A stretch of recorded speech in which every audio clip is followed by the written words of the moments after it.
Happy Easter, everybody. It's Liz, and here's the podcast lineup for Popping Collars in April 2021. We're opening our hearts and our minds to pop culture that we might have initially rejected on Popping Collars. Find out what shows or movies we're giving a second chance. Speaking of comebacks, Greg has a special interview with the creators of a documentary called BOBBI JO Under the Influence. Hear how they discovered this uplifting story and were able to bring it to the big screen on our latest Pop Life profile. Our resurrection theme continues on this month's Going on 30, where we explore life, death, and what lies beyond with the movie Ghost. Don't miss part 2 of our April Fool's shenanigans. Finally, we wrap up the month with The Sacred Six, featuring Eric Matoye. We look back at the classic chapter of The Wire, Middle Ground. It's arguably the best episode ever of the best television show ever. Thanks for listening, and keep those collars popped.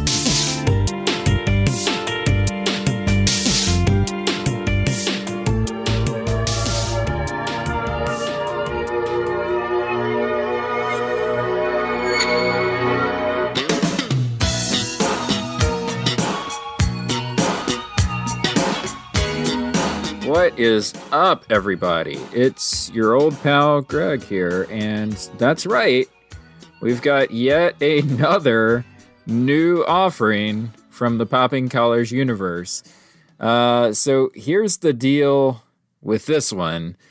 We talk about a lot of big ticket items on our various shows. Blockbuster movies, best-selling books, chart-topping music, occasionally highlighting the works of those young up-and-comers, Charlie Dickens and Billy Shakespeare.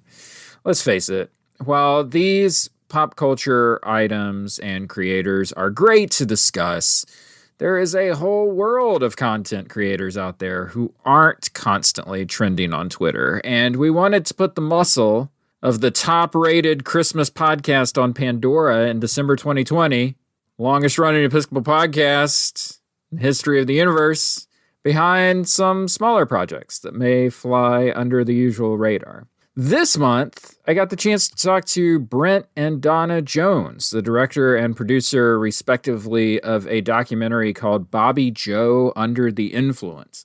Letterboxd.com says this film is an honest testimony of addiction and one woman's discovery that the only way to save herself is to save others. I'll tell you that the word honest may be underselling the flood of truth that comes out of the screen. Bobby Jo Reed, the founder of Healing House in Kansas City, Missouri, doesn't have time to beat around the bush with her life story and how to help others. She gets right to the heart of the matter, using her personal story to connect with people while working to give women and men in bad situations an opportunity to get clean and find their purpose. So how did Brent and Donna find their way to BOBBI JO's story? Find out in my conversation with them coming up. But first, here's the trailer. There's a lot of hurting people out here.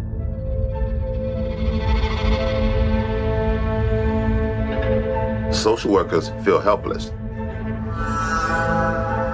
Case managers are overwhelmed with cases. And then you got the police, and you're dealing with 1,000 people out here on the streets. There's nobody to help them. But now they see this person, right, who cared enough and was willing to do something. Helping these people is everything to me. She is directly responsible for me being alive. I live and breathe to serve you. Some people think I'm just this rich lady that decided to start helping people. It was nothing like that at all. I couldn't imagine my life without alcohol. Been on the street and left for trash.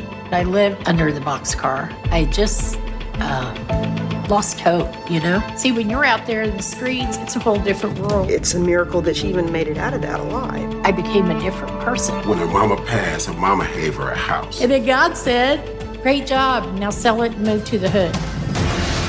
She said, I bought a house. You gotta come see it. I was going to help about 10 women stay sober every year. God had much bigger plans. She's steady buying houses. Steady buying houses. The growth is overwhelming. It's about creating a home-like atmosphere and love and compassion. That's what it's about. When she told me welcome home, I just knew that it was all going to be okay. Whatever you have a compassion for, that's not a job. That's a calling. How on earth did this all happen? Just get into the conversation. But by way of introduction, I can introduce you, but you know your story a little bit better than I do. So if you could, maybe we could start by just telling me like who you are and sort of where you're from, what your journey is to get here to Popping Collars. Well, my name's Brent Jones. My wife's Donna Jones. We met in California. We both moved. I moved from Kansas City. She moved from Canada. We went out there. I went out there to get into making films and get in the film business. I grew up and I was doing. My dad made television commercials in Kansas City.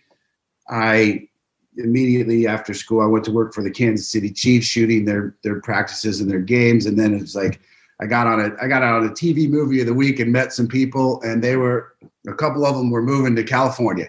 And so at 19 years old, I was like, you know what, Mom, Dad, I'm going to Los Angeles. I'm going to go give it a go and make it in film, you know? So I did, you know, I moved out there. We had nothing. We moved into this little apartment and it wasn't the best neighborhood in the world by any stretch. Right. And I just started knocking on doors. I mean, I went to, he says knocking on doors. He meant sneaking onto the, he snuck onto the back lots and started handing out his pager number. That was back in the pager. Yeah, you had to sneak onto the lot, and I go to the electrical department, the grip department, the camera department, and try to get work. And you know, I eventually got some production assistant work in Los Angeles, and got into doing commercials, making commercials. And I got into with some really good crews. And we started making, low budget films, and that led to working on some really big films.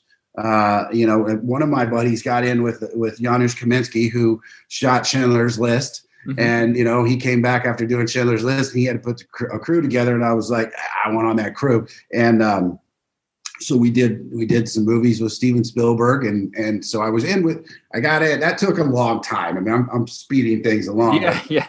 From production assistant to working on low budget movies and commercials, music videos, and then getting into doing big movies. And I was working with just incredibly talented people, you know, making big films. And all the while, you know, what I started to do is I wanted to be a director. So I was like, hey, listen, let's put together some commercials on the side. I want to put together a commercial reel. I figured that was the road in.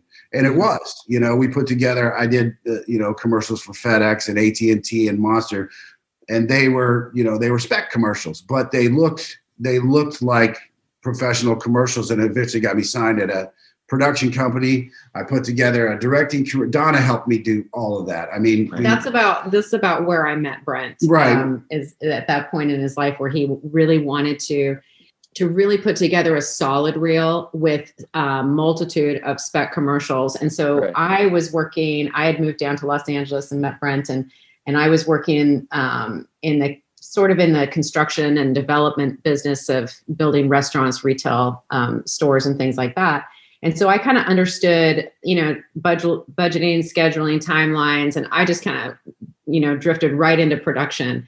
And it just sort of made sense to organize all of that. And we, you know, were able to build a really strong reel and director's reel for him. And he got signed. We got a bunch of credit cards and we charged it up. I mean, we went deep on some credit cards. That's the old 90s filmmaking journey, right? You max out the cards. It was just we would just put it like going to Vegas and putting it all on red. Right. You know, we had a little nest egg and we were going to buy property in Culver City.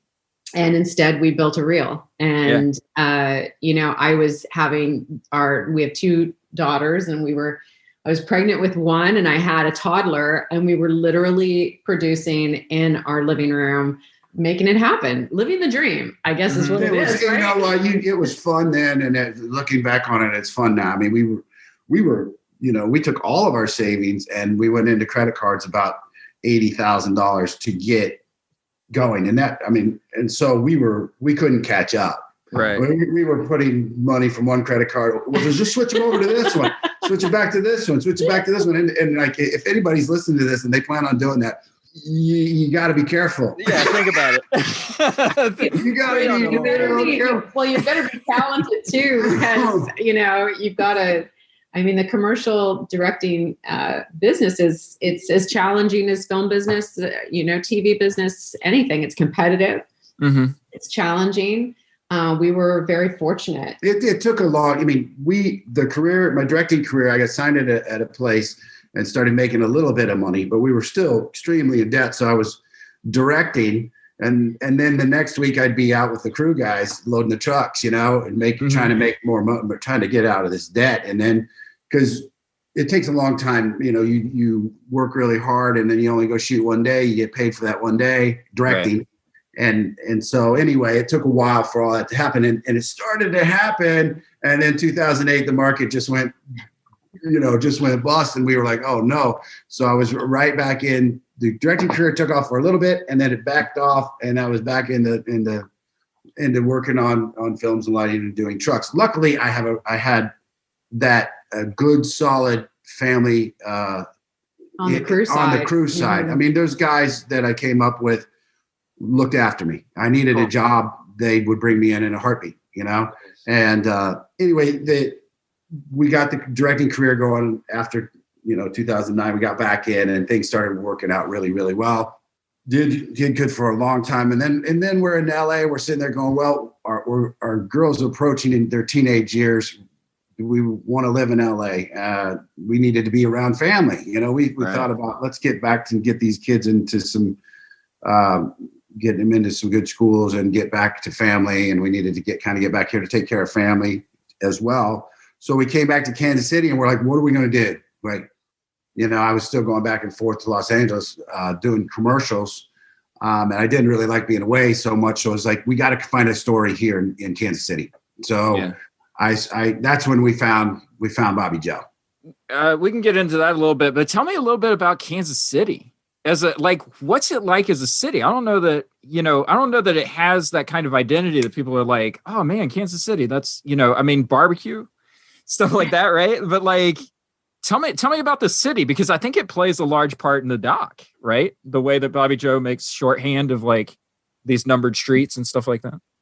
Well, Kansas City is very, very cool. I mean, if I know that it's barbecue, Wizard of Oz, and the Chiefs, it's kind of where people market it, but I mean, it's a really good city. It's not too big, and it's in the downtown areas has thrived over the last 20 years. I mean, we've got a lot of restaurants, a lot of hotels, a lot of development, and it's just a lot of arts, people, a lot of music. I mean, you go around and see music all over the place. We got the Green Lady Lounge and the Ship and the Knuckleheads. We've got some really cool. It's like the music scene is getting better and better and better here. It really is. There's a lot going on, and it's not blown up like Nashville. It's a mid-sized city, so it's not too big and it's not too small. So you got a lot of culture, a lot of it's becoming a melting pot downtown. And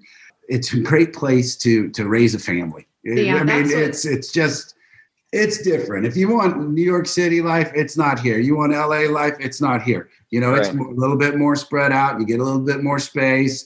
The pace isn't as rapid fire. Let's get into it. You can relax a little bit. And I felt that when I got here. I felt that, wow, I'm not tense in traffic. I'm not trying to get somewhere and spending so much of my time just trying to battle to just get to work or to pick up my kids. It's way more relaxed. Yeah. And consequently, I'm going to live longer since I moved here. I know that. I was surprised when we got here at really how vast the film community is, the arts community. And, there's just something to be said for the freedoms of being able to shoot and being able to move around. We always had that challenge in Los Angeles when you're out there shooting and trying to get something, especially when you're trying to build a career and you're trying to do it for nothing and there's no budget and all those things. When you're in a big city like Los Angeles, you just feel stifled, and it's a challenge. But I found that here it just seemed to be kind of open doors, and the film community, I mean, we had to staff up quickly, and, you know, we got in touch with the Kansas City Film Commission, and it was just amazing. I mean, there's just a lot of talent here, a lot of talented filmmakers, and we were able to sort of, you know, kind of jump into that pool, and we were welcomed, and that was amazing. You've got people have a lot more time for you here. Your neighbors, it's not like, hey, how you doing? What's going on? Yeah, sure. Bye. You know, it's more, and I had to get used to that. People want to go, hey, how are you doing? And they want to know. And they actually are interested. And I mean, we found our family in Los Angeles, so I don't want to bag on either place. Right. I love Los Angeles and I love Kansas City because Kansas City's my home. It's where my family is. I got a big family here. You know, I've got, you know, nieces and nephews, and, you know, you really miss that when you're in a big city like Los Angeles. And it's nice to be back around that family atmosphere. What I think is great about mid-sized cities like this is there's a lot of culture developing in the smaller cities. It doesn't all just exist on the coast or the big cities. I mean, of course they have more museums and more music and all those things, but the mid-sized cities are really nice to be in. They're big enough where you get all those things, and all the, you know, the music comes through, and the music is being cultivated in the streets as well. You know, there's a lot going on. So yeah. And things can feel like a surprise. I mean, like, you're not expecting stuff from a Midwestern town necessarily. Like, you know, it's like a Super Bowl win. That, you know, what are you going to do with that? We went 50 years. I'm sorry to go back on that. No. You got to celebrate Pat Mahomes. We got this cool quarterback, man. That's rocking the city, and I'll tell you what, it's real nice when you are a fan for 50 years. So now I'm really interested, because what you're describing, Brent and Don, like, what you're describing is that you come from a world of like scripted storytelling, and here you are making a documentary. How'd you get to this story? Like, were you looking to make a documentary, or like, did you just find Bobby Joe and you were like, dang, I got to tell this story? Like, what? Pretty much. Yeah? We were looking for other stories. Like there's Pendergrass was a big, Tom Pendergrass was a big figure here, mob guy who ran the city. And we were looking at his story, you know, and there's, you know, Bonnie and Clyde are around here, you know, and Pretty Boy Floyd. I mean, there's stories that come in and around Kansas City, and we were looking for those stories. And then I saw Bobby Joe speak, just right up the street from me. Actually, I went down to her place, Healing House, and cooked for like 200 people. A friend of mine was going down and he says, and, you know, you want to help me? And I said, sure. So I went down there in this little bitty kitchen that they had, and then 200 people came in, and then Bobby Joe and Mama Judy walked in, and they ran a meeting right in front of me. And I'm like, these two ladies are pretty cool. And then I found out she was speaking up the road. There's a church up the street, and she was giving her testimony up there. I went and saw that. I was standing in the audience of about 80 people, and I just dropped my jaw. We had been reading scripts and things, and she started to tell her story, and it just went deeper and deeper and deeper into the darkness of her life, and then came out, and it was the most amazing testimony that I'd ever heard. I mean, then there was a quiet room, and she goes around and shares her testimony with a lot of people. And she has a book, but I just had never heard anything like it. And the turnaround, how she turned her life around, and then she ended up in a really bad neighborhood. A lot of bad things happened to her as she got out of it. And then she turns around and goes right back into that neighborhood to help as many people as possible. And I don't know a whole lot of people that actually do that. A lot of people get out of that and they go, okay, I got out of that. I'm going to move on with my life. But no, she turned around and said, I'm going right back in there and I'm going to change things. And so when I heard that story, I came home to Donna. I said, I met the most incredible lady. Her name is Bobby Joe. And you're not going to believe this story. Here's her book. And we read her book and we decided, you know what, let's try to make a film out of this. So we wanted to do a theatrical version of Bobby Jo's life. So we went down and did a test with her, and she started talking about it. It just became a documentary. Okay. We saw her on film. We went down to Healing House for 3 hours, spent that time with Bobby Jo, and she just talked to us and recorded everything. She walked us through her first house, came back home, put it in the editing room, and it was just like, this is gold. This woman has she's so dynamic, and so charismatic. I knew, she just came off the screen like she did when you saw her speaking or when you meet her in person. And a lot of times that doesn't happen. Yeah. And it was happening, and we were able to cut it together and said, let's go shoot some more. So we just kept meeting people, and it became a documentary. I said, let's go shoot a documentary. I'm having fun doing this. It's not 60, 70, 100 people doing all kinds of crazy stuff. It's me and 4 or 5 other people making a film. That's interesting, because you could see it as a biopic, right? But like the sheer honesty and the way that she approaches her story, just like everything comes flooding, right? Like the honesty comes flooding at you. That's probably more compelling than anything that you could probably script as far as like telling her story in a different way. Yeah.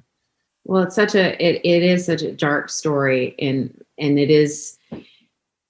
But to your point, I mean, she has such a gift with the way she tells her story.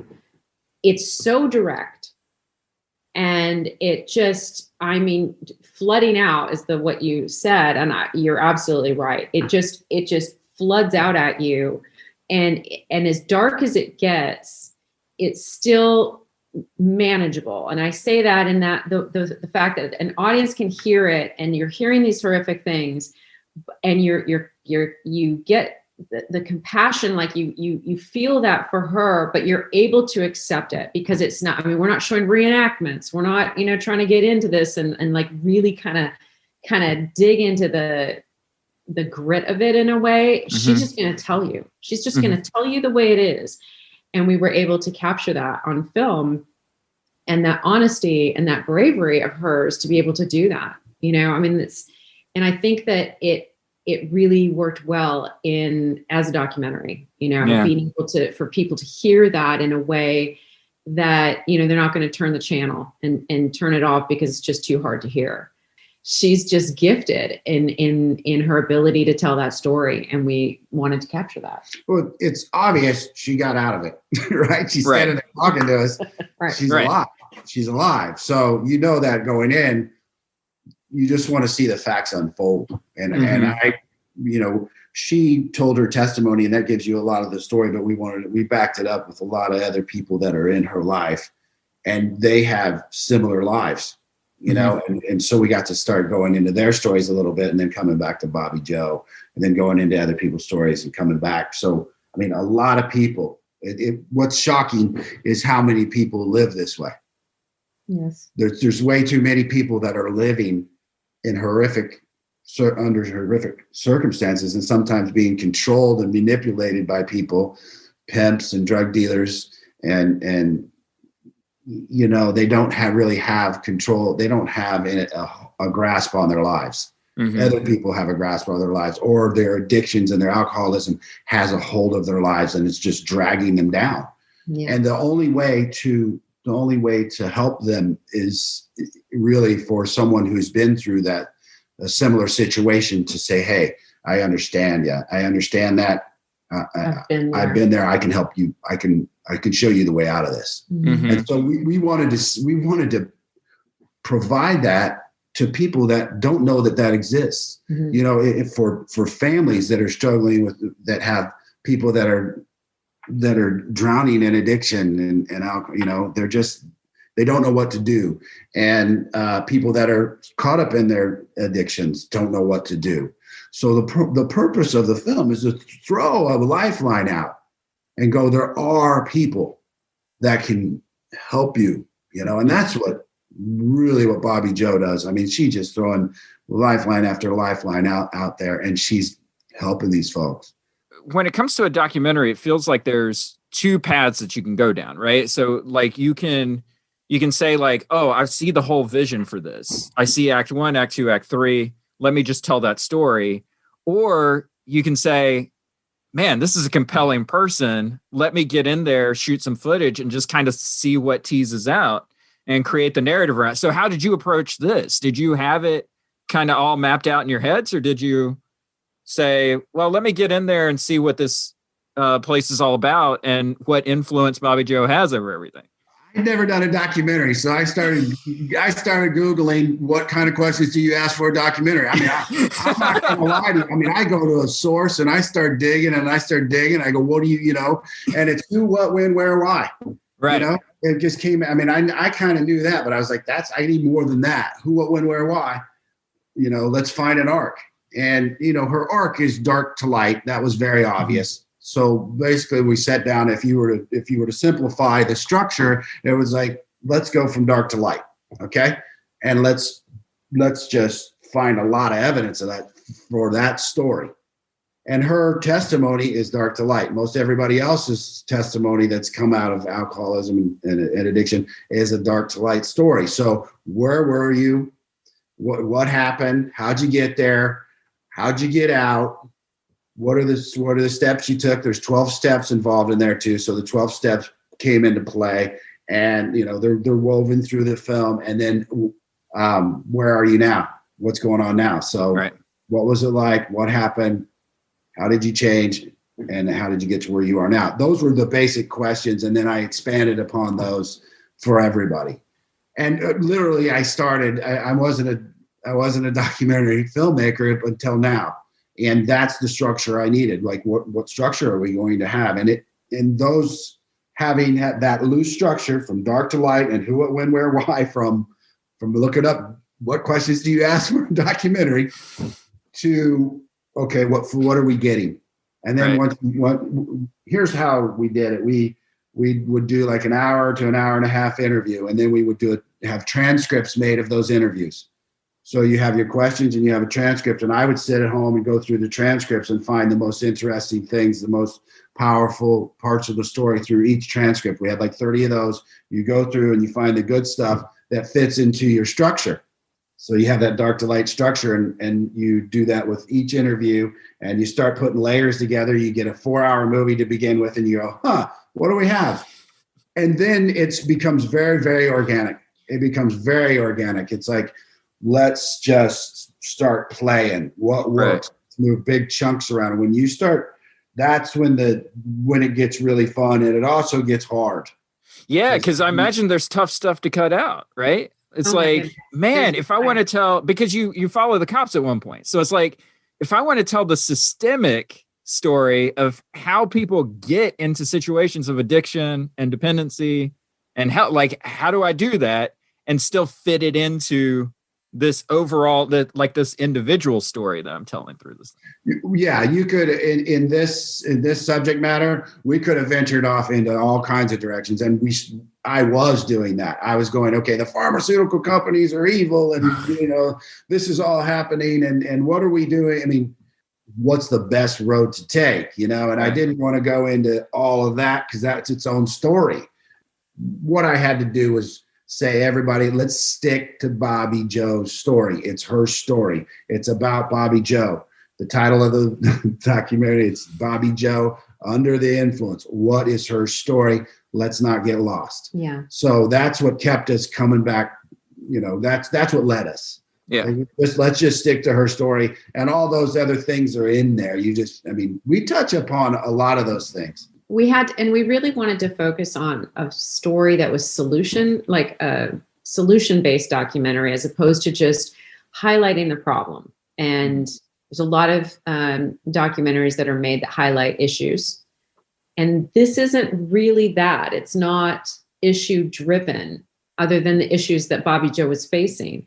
It's more of a solution to how it can be and what can happen and the good that can come out of these things, you know, and really kind of opening people's eyes to not just the issues and the problem, but the fact that there are little soldiers like Bobbi Jo in, you know, small towns or whatever that are literally giving their lives to helping, and that those people exist and that they need support, and that there are solutions out there. I keep thinking to myself, like, when you talk about AA, when you talk about NA, one of the key words in that is anonymous. Did you have access issues sometimes? Were people skeptical of you? Were they suspicious of you when you were filming? Anybody that didn't want to be filmed, we didn't film them. And I was like, I wasn't about to jeopardize anybody's sobriety or recovery. Mm-hmm. So we stayed away from people that were new. I mean, you can go in and do something like intervention and get in people's faces and we didn't do that. We went in and we were just like, you know what, do you want to tell your story? And BOBBI Jo talked to the people beforehand and said, would you want to do this? And everybody was vetted by her. And then and then a few, there's a handful of people that I said, can I interview these people? And they were like, sure. So people's anonymity, that was up to them. They could talk to us or not, and we didn't slide anybody in, or we didn't play with that. My goal was to stay far, far away from that.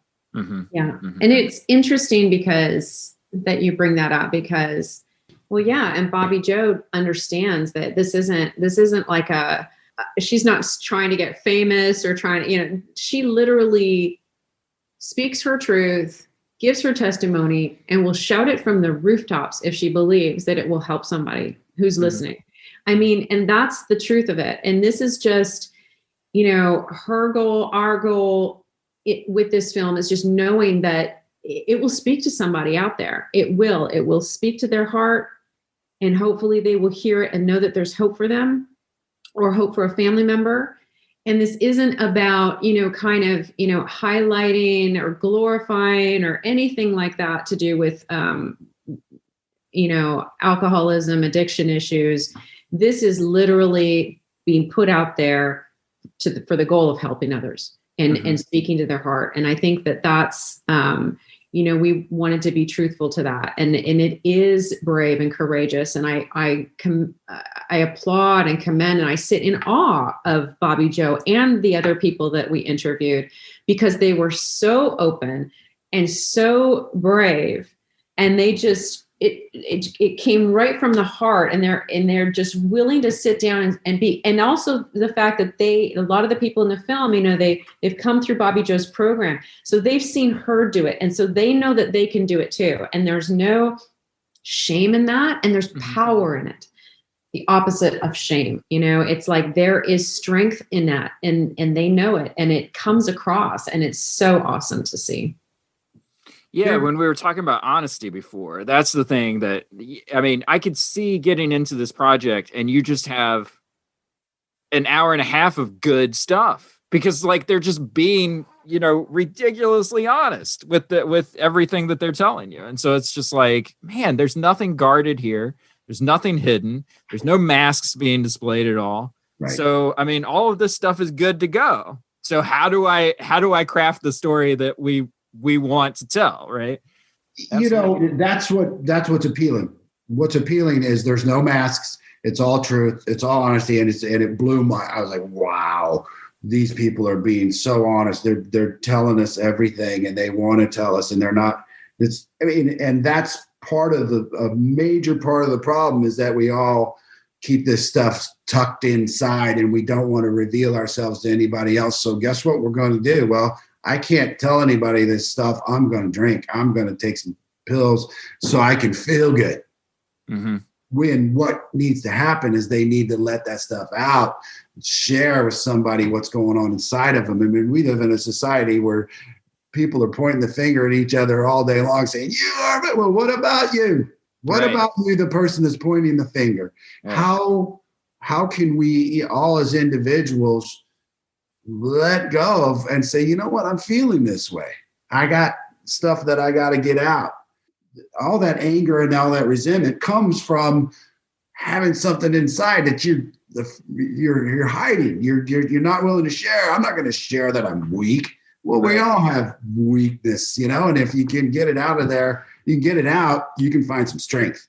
And the strength is in numbers. Mm-hmm. It's in sharing that with people and going, hey, we're better together as one.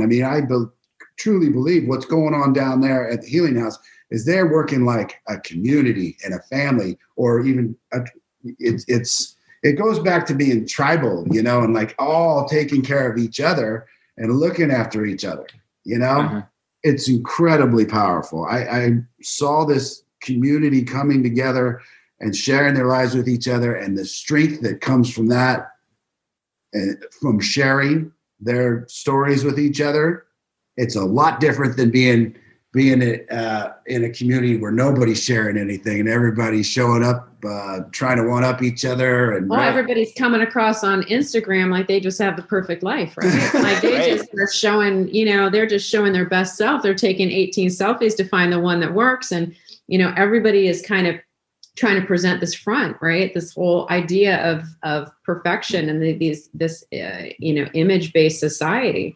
And I think, our hope and my hope for the film is that it starts a dialogue. It's like, we need to talk to each other. We need to get down to what's going on in order to understand each other and in order to get to a common place of understanding. And that means we need to be vulnerable. Yeah. We need to get to a place where, let's show the bad selfie on Instagram and Facebook, right? Yeah, the kid having the meltdown. There you go. You're touching on something that I totally agree with. I think it's something that your film touches on too, though. It's about control of the story. So there are these moments where Bobbi Jo gets emotional in her testimony. I don't know how many times she's given this testimony, probably countless times in her life, but she's, you can see like she has such control over how she tells her story that even the tough parts, she's able to get through it. She's able to control the narrative, right? She's being completely honest though, like in the way that she's controlling the narrative. And so it catches you off guard a little bit when she tears up, when she's like, there's so many people, I think, that just to speak to your idea, Don, that are afraid of being vulnerable because they're afraid they're going to lose control of the story that they're telling. They're afraid of being vulnerable on Instagram because they're afraid that they're going to lose the story of the perfect family that they've got, that they're selling everybody on. And here she is, she's in control of her story, but she's giving you everything. She's not doctoring it up to look like a specific thing that everybody's going to like her. I can see when you're making the film, how that's something that's in the back of your mind of like, okay, so how do we control this? Right. Because we can spend a lot of time in Act 1 and her descent into the darkness. But when are we going to ease up off of that and get to where we're going? I thought it was fascinating. I even made a mental note. I was like, man, we got to redemption quick. And I think that was a good idea. That was from many, screenings with friends and people. We could sort of gauge.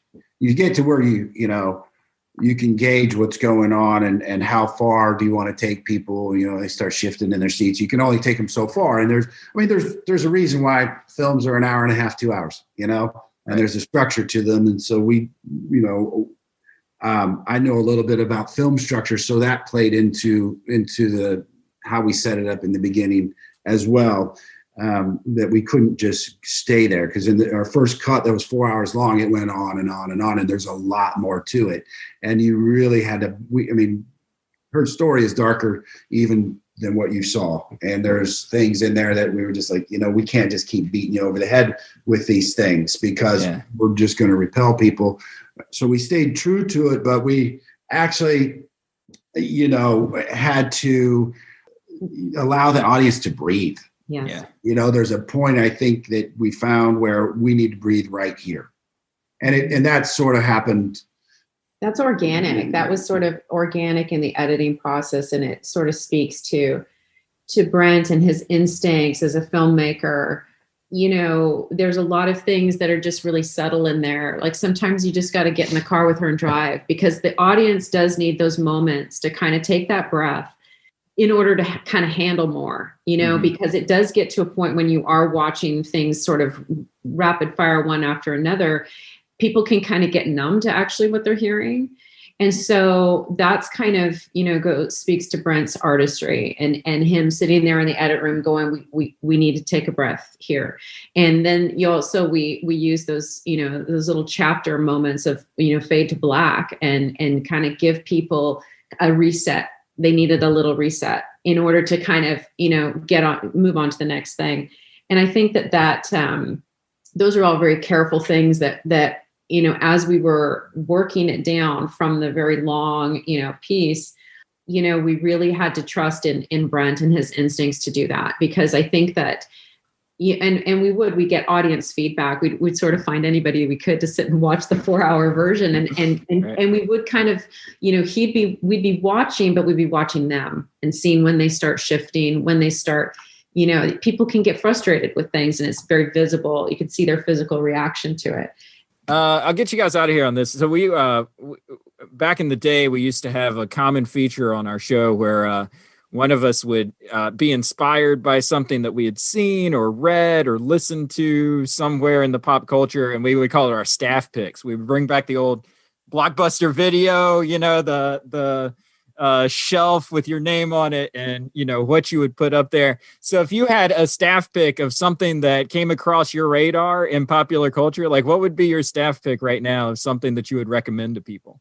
Well, we have been watching movies like crazy because we're just very fortunate to, have access to early screenings in award season.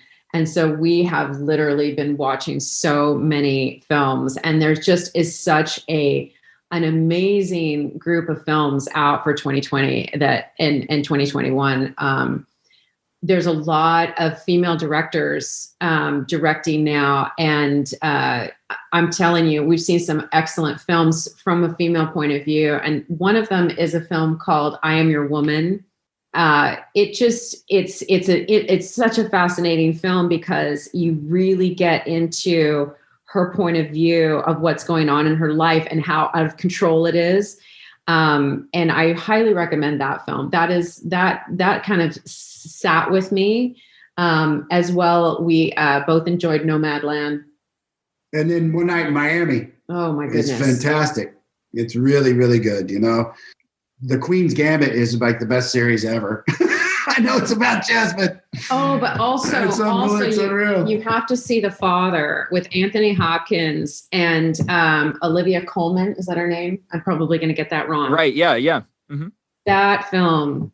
That's so beautifully crafted. I mean, it takes you on such an emotional journey as an audience member.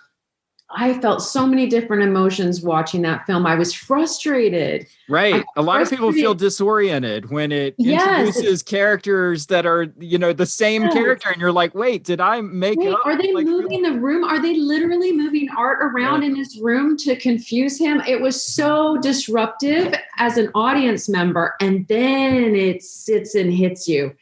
And that's when you just takes you to a whole different level of compassion and it is just painstaking.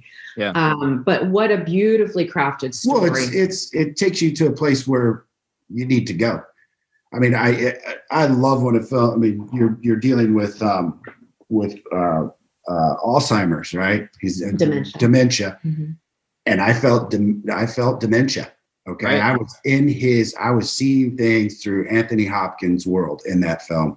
And when a filmmaker is able to put me in that position where I'm experiencing something from a person's point of view that has dementia and I'm in it, wow. That's like, I was locked into that seat and moving through his world. And I think we all need to kind of see that. Yeah. Yeah. I mean, listen, the conceit of our podcast is that there's so much popular culture out there right now, and people are using it to make meaning and understand things that are happening in their lives. And so bringing in a faith conversation along with this meaning-making conversation, I think it's helpful to folks, to be able to combine those worldviews together. Yeah. Yeah. You never know what somebody's going through. It's nice to kind of get a glimpse and go, oh, okay, maybe I can understand. Yeah. Understanding. Brent Jones, Donna Jones, thank you so much for coming on Popping Collars. I really appreciate it.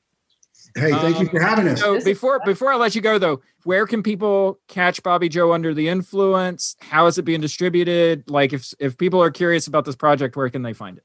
Well, the great thing is this film is now available on most streaming and on-demand platforms, which is just an absolute blessing. So, all of the regular places where you go to watch movies and to download, rent and own movies, we've got Amazon Prime Video, Google Play, Apple TV.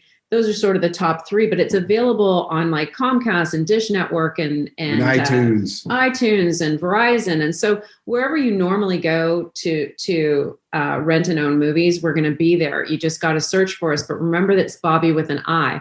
That's probably the most important thing.